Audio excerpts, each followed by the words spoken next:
Hey, hi. Welcome to Someone Else's Movie, the original podcast where an actor, writer, director, or nebulous industry figure gives a little love to a movie they didn't make. I'm Norm Wilner, I'm a programmer at TIFF now, and this is the other thing I do. My guest this week is Berkley Brady, a Calgary writer and director whose first feature, Dark Nature, stars Hannah Emily Anderson as Joy, a woman recovering from the trauma of an abusive relationship who joins her friend Carmen on a wellness retreat in the deep woods and soon becomes convinced that something malevolent is stalking them. The film played the Fantasia and Blood in the Snow festivals last year, opened theatrically across Canada this past spring, and now it's streaming on Hollywood Suite. You should check it out. Berkley picked Beaches, Garry Marshall's beloved 1988 melodrama based on the novel by Iris Rainier Dart about the lifelong friendship between two women, Cece and Hillary, played as children by Mayim Bialik and Marcia Leeds, and as adults by Bette Midler and Barbara Hershey. Over the decades, they comfort one another through ups and downs, romances and heartbreaks, fights and reconciliations, until a final crisis knits their lives together in a way neither of them could have predicted. I mean, if you know, you know. This is Someone Else's Movie. Beaches was a formative movie. I can't remember. I think it's made in 1988, so I would have been 7. And I think I saw it when I was maybe 10. And I saw it with my best friend at the time. And we just loved it. We were just pulled in. Like, we just thought it was this amazing tale. And pardon me, just to us at that age, it just functioned as a strong narrative. Like, it was like about these two friends and this is what happened. And then it had this really sad ending and we felt so many things. And I realized as I went through life, like when I lived in New York and I would see these like railroad apartments with the bathtubs and a room that is not supposed to be in, I'd be like, that's like CC Bloom. Like, and then as I got older, my uncle and his husband started introducing me to the gay culture of the era and of New York. And I realized Bette Midler was this icon, and they played me clips from these clubs and who she was. And I knew I liked her for a reason. And then furthermore, I just found out how much this was a passion project for her. Like, really. And so I was like, you can feel it. I just feel the love behind the production. And it's a movie that now I could turn on. It was on TV the other day with my same best friend. Now, 30 years later, we're bawling by the end of this movie, just bawling. And I'm like, you know what? This is melodrama functions. I love a good melodrama. And I want to like sing that to the skies. I want everyone to accept the love of the melodrama. It's weird. I'm trying to figure out how to explain this phenomenon, which I'm realizing isn't unique to our generation, but is very specific to the way people experience film. Like, the stuff you see as a child is the stuff that you will love unconditionally for the rest of your life, right? Because you don't have a frame of reference. And then when something holds up or delivers the hit that you need it to deliver, it becomes even more precious. And some part of us has been told to classify it as a guilty pleasure, right? Like to push it away, push it down, and apologize for it. And that's where camp comes from. And that's so Beaches. Yes. Right? And it's okay. It's like, I love that. And I love that about it. Yeah. It's liberating the whole post, I don't even know how you explain the career rehabilitation of Garry Marshall, who made movies that people like, but made a lot of crap. And then every single one of his films somehow ends up being not crap to someone. And I wouldn't even classify Beaches as absolutely a programmer he made before he had authority, before Pretty Women came along and made him an auteur, so more or less. But it was really it was kind of almost cruelly dismissed at the time. I was 20 the year it came out. And I remember, like, the knives were out, and then you see it and suddenly you realize this is probably the single best use of Bette Midler's screen persona. And Barbara Hershey is doing real dramatic work quietly in the background with this big flamboyant center stage performance. And there's Hershey doing just remarkable dramatic work in the margins. And so much of it is so weird. Like, the reason I saw it was because Spalding Gray was in it and I was a big fan of his. But there's so much in it that isn't kitsch, that it was written off as kitsch originally. And so, if you saw it when you were 10, you came to it with no expectations, I assume. Like, what were the circumstances? Oh, I can't remember. It's a VHS tape. You're at the video store. Mhm.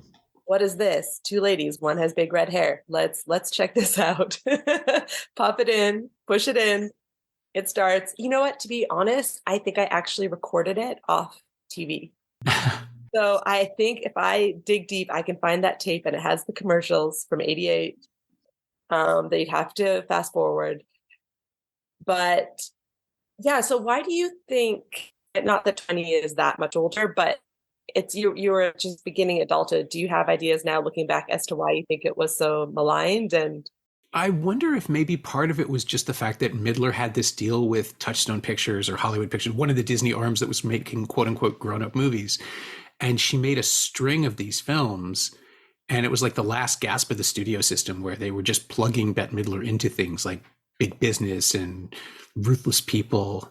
And generally they were asking her to go big.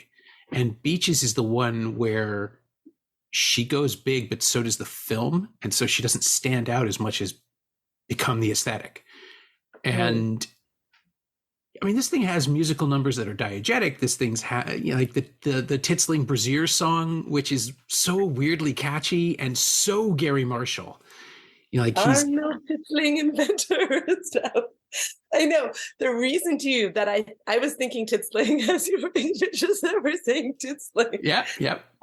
I was thinking that as you were saying it, because that's what happened to her character in the movie. She goes too big. She kind of sells out, quote unquote. Yeah.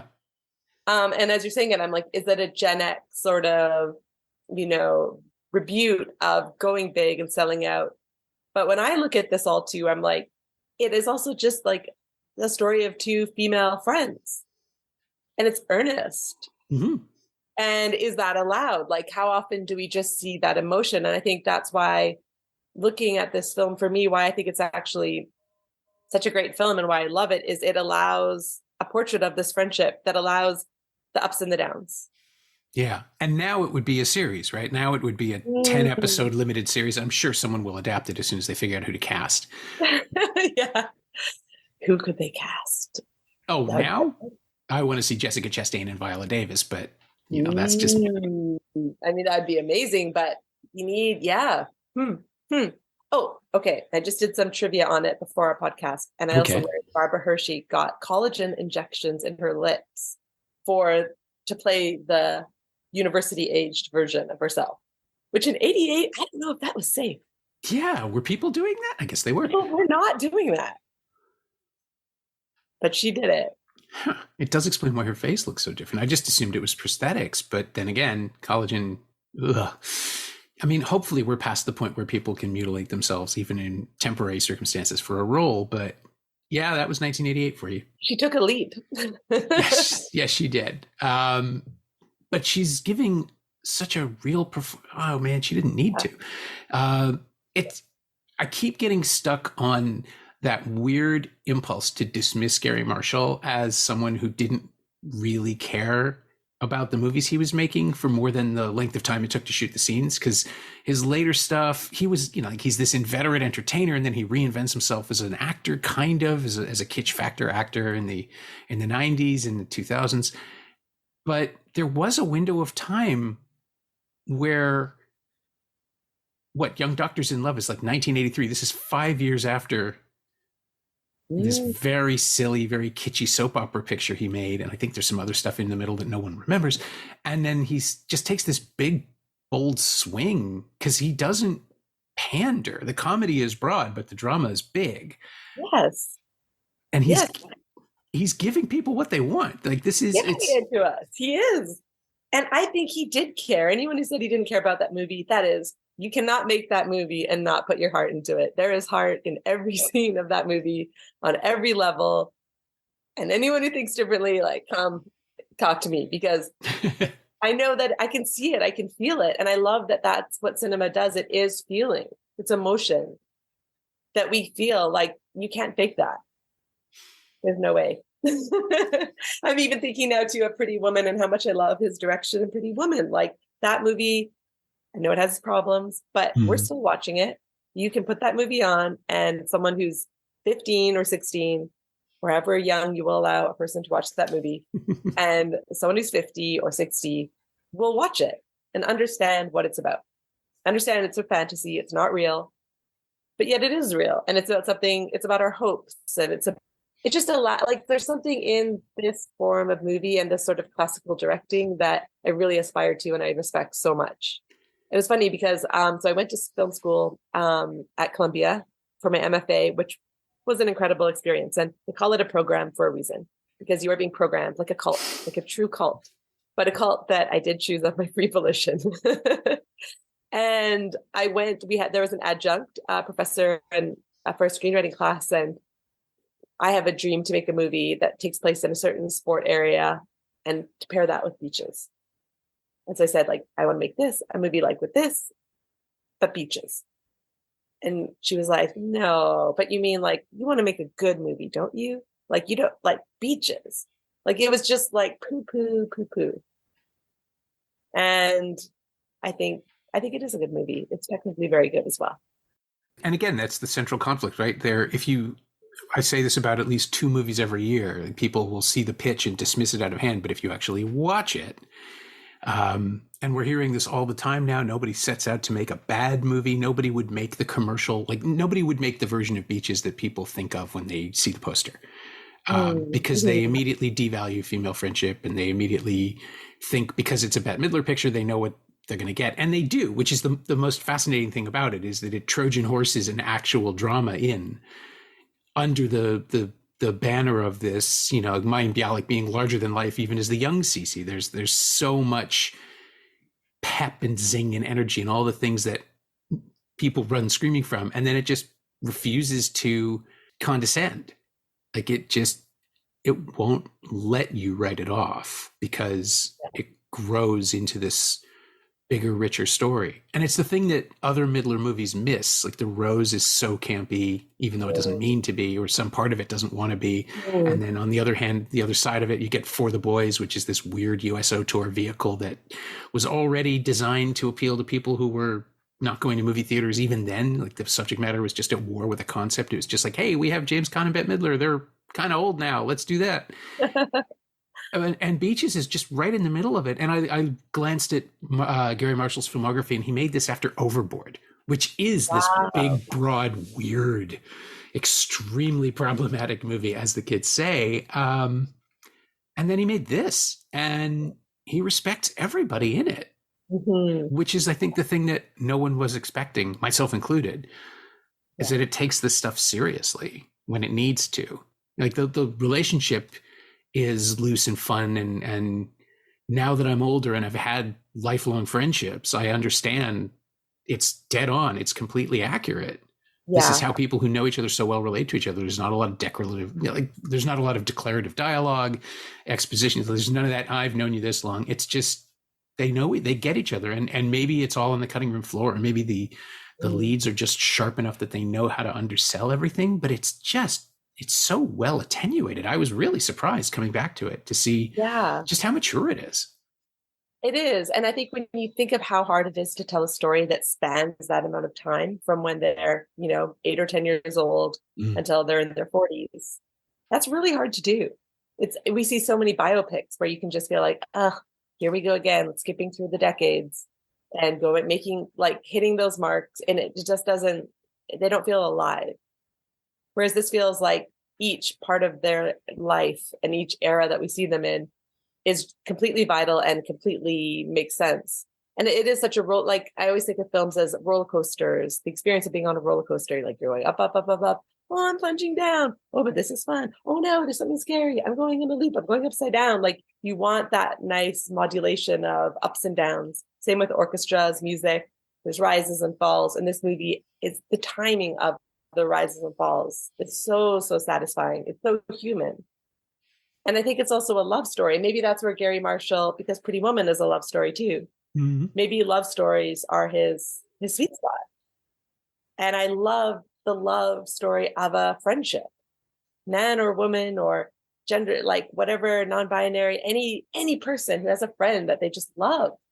Like we need more stories about that, because the friends are, to me, who get us through life. And that's why I brought it to why I said for my horror movie, Beaches was in my mind. And I would say my movie, Dark Nature, is an homage to Beaches and The Descent. Because why not? Take everything you love. Big feelings. I love big feelings. And the idea that our friends get us through our hardest times in life as adults. We can't burden our parents with our real problems. Like, come on, they're busy. They're getting older. They've got their own stuff. But our friends are really in the trenches with us. And what I really wanted to look at is, so on the surface, my movie is about a woman who's gone through this abusive relationship and she's trying to sort of stand on her feet again and get over it, let go of this thing. But it's actually about, like, what does that mean to a friendship? How does that affect a friendship? When you're going through a really hard time, you're kind of a selfish person because rightfully so, you have a lot for yourself to figure out. But that doesn't make you the best friend, but you're at the same time requiring your friends to be the best that they can be for you at that time to help you. So what is the effect on your friends when people go through hard times, or mental health crisis, or any of these like real issues that we go through in life? And I think there is just a loyalty to friendship. And I know friends break up too, and that's probably, painful in a way that isn't explored enough in movies. And I think Beaches is so beautiful because we see the breakup, but then we see them get back together. They're the J-Lo, Ben Affleck story of friendship.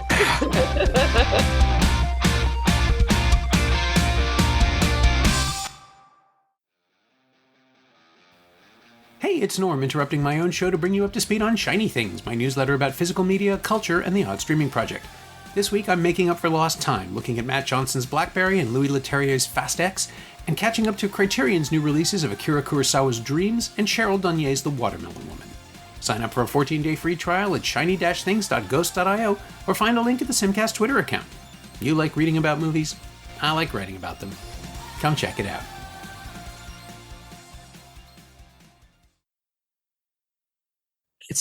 That is the reassurance, right? Like, even though this is a melodrama and someone will ultimately die, it has a happy ending. Like that weird spirituality, in as much as it has any at all, is that their bond survives death. Oh my God, I got chills. Like when she's like, your hands, when they look at her hands, and she lost her mother's hands, and then she has her daughter and the cat. Okay, this is a deep dive, but do you like Douglas Sirk? Yeah, and I absolutely see the connection that you're making there. Imitation of Life? Yeah. Huge. We actually, did we do an episode on Imitation? I think we did do an episode. You did? I want to say yes, or maybe I'm thinking, no, sorry, I was going to. Scott Thompson was going to do that years and years and years ago. He ended up doing Gentlemen Prefer Blondes instead, but we talked a lot about Imitation of Life as the darker version of melodrama that he also loves, but we ended up going with Gentlemen Prefer Blondes because, as he put it, it's more fun and I like boats. So, which is true. But yeah, no, there is absolutely like the idea. And of course, the other Midler movie that she made for Touchstone was Stella, like Stella Dallas, which is almost the same story of a mother sacrificing everything for a child. Trini Alvarado was the kid in that. Okay. It was right around, it might have been the last one she did for Touchstone. It was like 91 or 92. Okay. But that level, I wonder if there is some impulse to cast Midler in those movies because the performances tended to be bigger. Like Douglas Sirk films are always heightened and the music tells you how to feel, and even before the actors open their mouths, and the mise en scène is so claustrophobic and confining in things like Magnificent Obsession and Written on the Wind. Midler would fit right in. Like she wouldn't be the lead, she'd be the loud friend, but that's what's so great about Beaches is she gets to be the loud friend and the lead. Yes, exactly. And there's even a more literal connection in those movies, which is the opening. It's a little girl getting lost at the Atlanta boardwalk. So I obviously had seen Beaches so many times before I'd seen Imitation of Life. And then when I saw it, I was like, how do I know this? I'm like, this is a straight ripoff. Beaches ripped off Imitation of Life. And so when I sort of put it in that context and saw Garry Marshall as continuing what Douglas Sirk had done, and like Bette Midler as a queer icon and seeing those connections. And we just know like who are our people before we know the politics, before we understand, some of the more complex things happening. We just understand the essence. I'm going to put Tina Turner in there too. I've got a picture of her up in my room. Like, I love Tina Turner. It's like, I mean, who doesn't? But I really love, like you say, the mise en scène with Douglas Sirk and the colors and just giving us that opulence of framing and composition and performance, just being like, these are the bold strokes. And there will be subtlety here, but I'm going to go bold here so you can feel everything inside.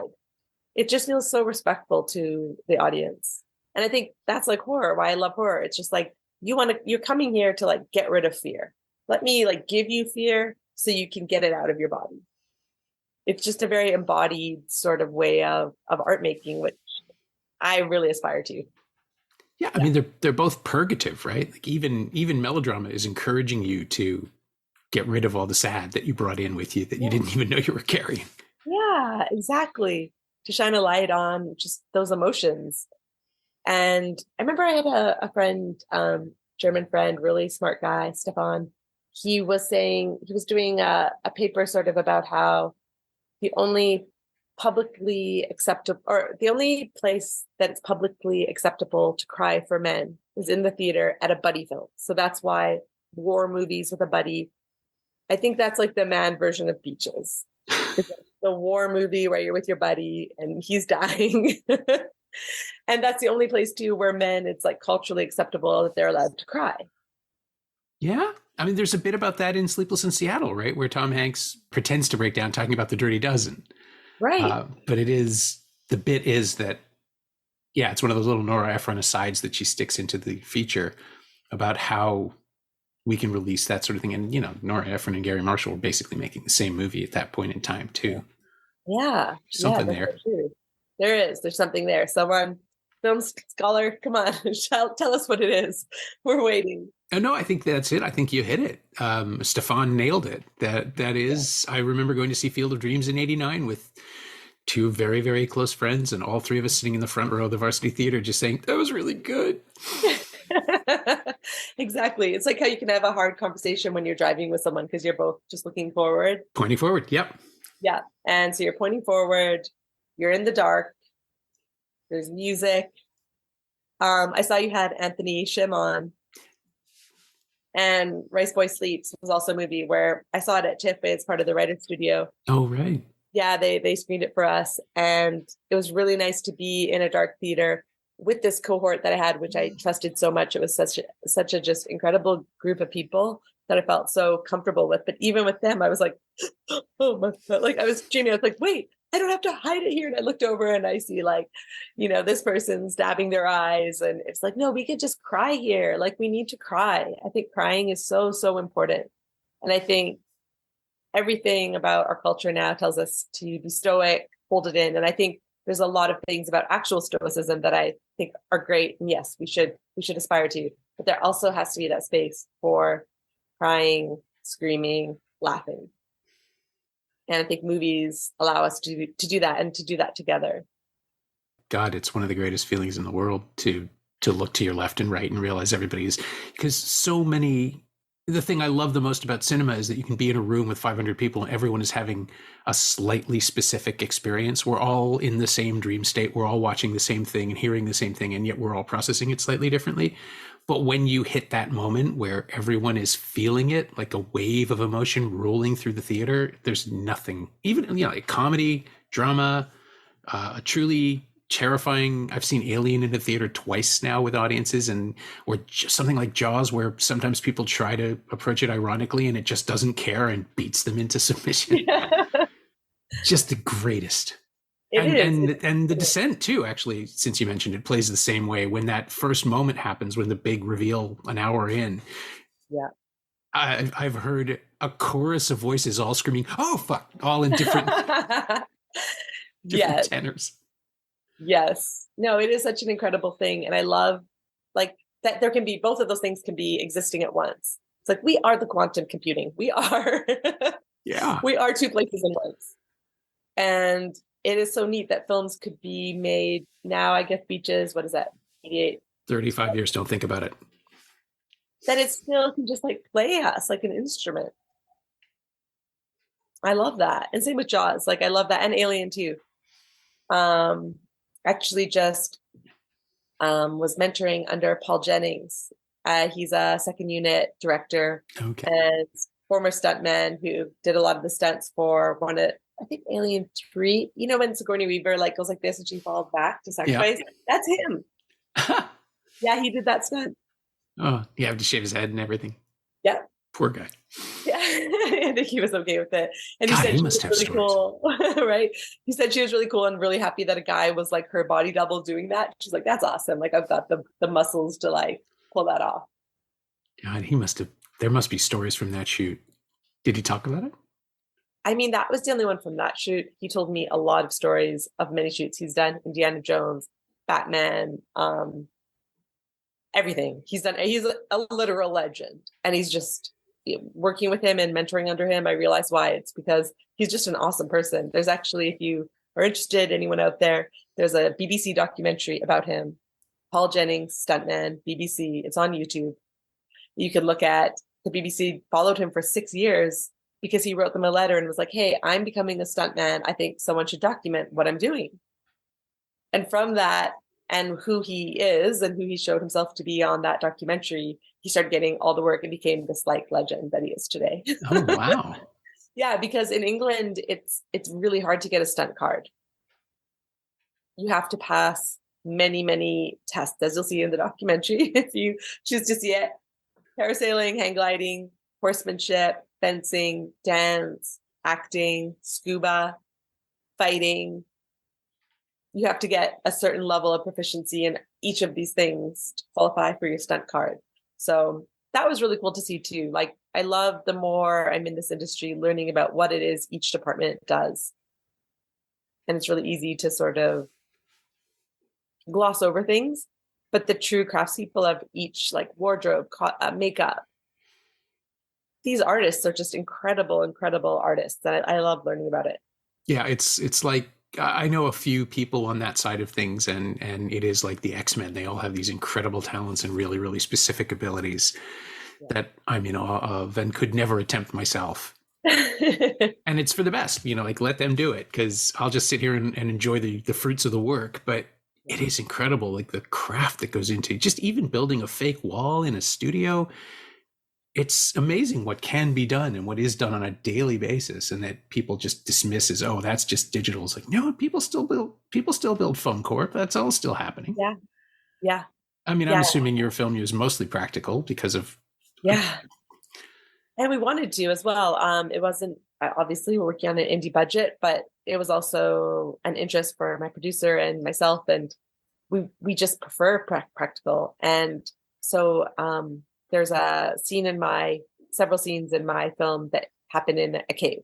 Mm-hmm. And so our exterior cave we found in the Rocky Mountains and shot those exteriors with the actors climbing up very, very, like they really climbed to get there. It wasn't like, oh, here's your trailer and then you're just going to walk here. It's like, here's your trailer. Now you'll hike 20 minutes to the bottom of the hill. Now you're going to hike 15 minutes straight up a hill, hold onto a rope or have a harness if that's what you like.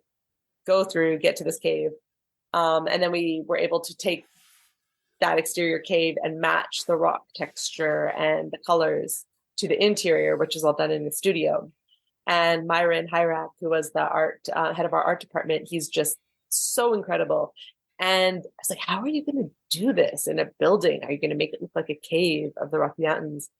And he actually took tarp, put it into a ball, wound it up, then took a truck and rolled over the tarp with the truck. So it really creased it, and then set up sort of wood frames, and then just went in and with his team, they painted it to match the texture that we had in the real Rocky Mountains. And it works. You're just like, that's a tarp that a truck ran over, and it looks like a rock wall. Like, how do you do that? I would not have guessed that at all. That's great. Isn't that cool? And he also designed it so that it was movable. So there were, when they come in, and there's the entrance, that set moves and reconfigures to be other parts. So we could shoot the different scenes because you only have so much space and so Sure. many materials. So that was something where I was like, film is magic. It just is.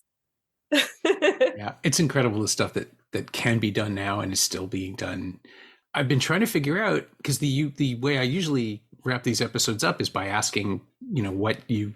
I think I can ask you what you borrowed from The Descent, but is there anything from Beaches that shows up in this psychological creature horror film, which is very good at doing what it does, but I can't think. I've been trying desperately to not desperately, but I've been trying to tie it to Beaches. It's like, well, there's intensity, and as you say, friendships, but is there something specific that you borrowed or stole? It is that friendship and that love between them. But I think through our more contemporary lens, where I think people are, the zeitgeist, I think right now it's like, is it self-care or are you a serial killer? Or like, what are boundaries? What is mental health? Like, I think the way that we're talking about these issues now is just different than it was then.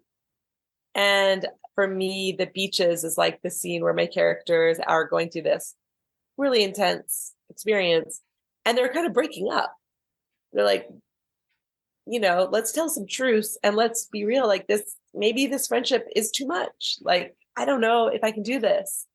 And I really love that at the end, I guess I'd say my lead is kind of more like the CC Bloom, is she's been selfish. Like she realizes I have put my friend just through the ringer as a friend, but also now we've gone through hell because it's a horror movie and we just went in the woods and encountered interdimensional creature, but who likes to eat people. But that she, at the end of the day, has that moment where she can, after they kind of have their friendship breakup, she could leave. Like this is the time she could leave. She could run home. She has a chance. But she's like, I'd rather die than live knowing I left my best friend with this creature. That's Beaches. Yeah, that's Cece. She'd walk through fire. She would have. I mean, that's the thing about Midler too. Like she can be big enough as an actor that's and still keep it recognizably human. Like there's a moment. I swear it's real. There's a moment where she just makes this little gesture where it looks like she's about to rip her own heart out and give it to Hillary. And it's just there for a second, but it's just like it's so powerful and so weirdly in character for something so big. And there are other, and this is where I have to give Garry Marshall credit because there are other directors who would have gone for that, like just go big, go bigger. And Midler she does it and throws it away in a way that lands so powerfully, so emotionally real that again, like this huge character is still a recognizable person. I think you really feel that. Like, I don't think she left anything on the floor. Like she gave it. And I think she knew that this came from her heart. She loved this project. She loved this story. And you feel that. And she must feel that for somebody to bring that to that role. And I think, and I hope everyone has a person in their life, whether it be a friend or a dog or anyone, just something that they just love and loves them back. And that's what this is. It's like, we're lucky if we get one of those in our lives. And for me, it's my friend Jen.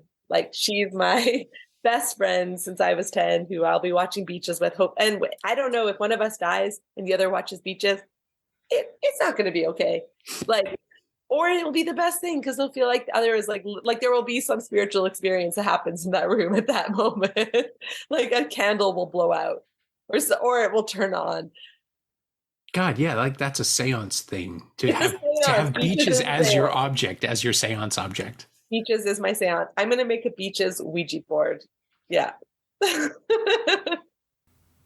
My thanks to Berkley Brady, whose new film Dark Nature is now streaming on Hollywood Suite in Canada and available to rent or buy on VOD across North America. Thanks also to Nicola Pender. She knows what she did. Berkley's not on Twitter, because why would anyone be at this point, but you can find Beaches on Blu-ray and DVD from Walt Disney Home Entertainment and streaming on Disney Plus in Canada. It's also available to rent or buy on various VOD services across North America. You can find me on Twitter for a little while longer at Norm Wilner, and you can find this podcast there at Semcast, SEMcast, and on the web at someoneelsesmovie.com. The first year of the show is still available for just $20 at payhip.com/Semcast. That's the first 52 episodes of Someone Else's Movie, 44 of which aren't currently available anywhere else. And check out my newsletter, Shiny Things, at shiny-things.ghost.io. I think you'll enjoy it. Our theme song is by The Last Year. If you like it, or the show in general, please say so. Leave a review wherever you've been listening. Every little bit helps. It truly does. And check out the other shows on the Frequency Podcast Network while you're doing that. Stay safe, watch movies, wear a mask if you go out, get your booster when you can. I'll see you next week.